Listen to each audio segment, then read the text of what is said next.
Imagine a world where the most legendary conflict in human mythology never stopped. The Trojan War, 10 years of blood, pride, and divine interference, becomes not a story of victory and tragedy, but an endless cycle that shapes centuries of history.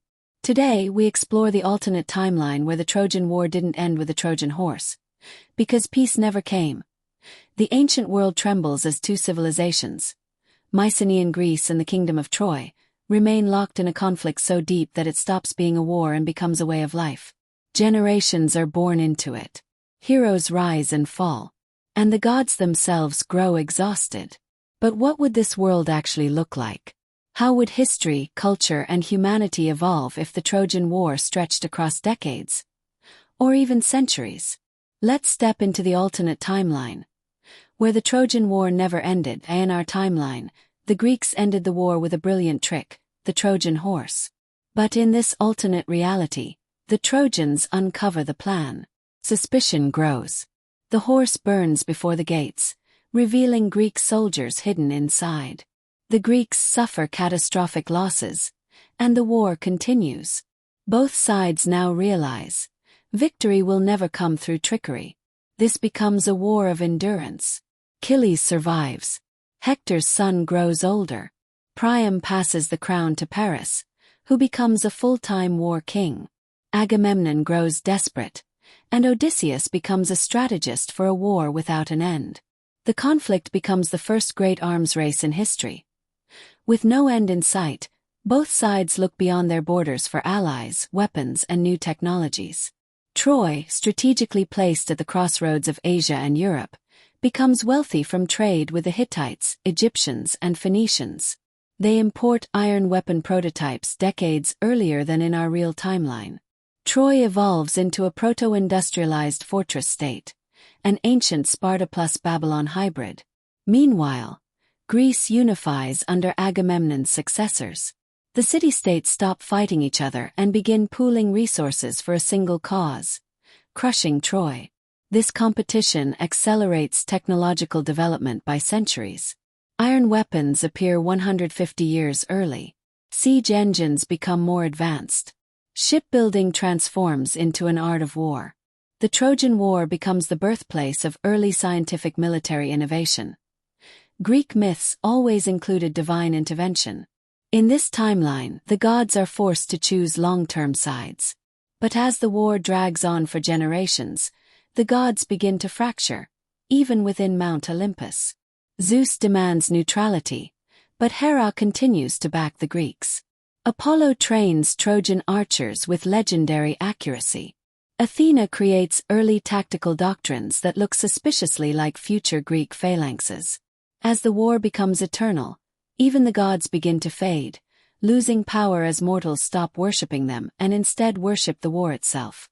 A new mythology rises, one centered on eternal struggle, sacrifice, and the idea that humanity must outgrow divine dependence. Imagine Achilles having a son who grows up on the battlefield. Hector's descendants fighting in the same trenches. Paris' children becoming diplomats and warriors trying to end a war their father caused. The war reshapes human culture. Poets stop writing epics and start writing war diaries. Philosophy becomes militarized. Religion shifts from worship to pure survival. A new warrior culture spreads across both civilizations, a culture of endurance, duty, and legacy. Boys and girls train from childhood. The war becomes a societal machine, absorbing everything. By the fifth generation, Troy is unrecognizable. Its walls have expanded. Its harbor is filled with massive hybrid ships, part warship, part merchant vessel. The Greeks have created a unified naval empire with floating supply cities.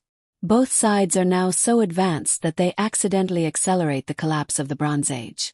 Trade routes destabilize.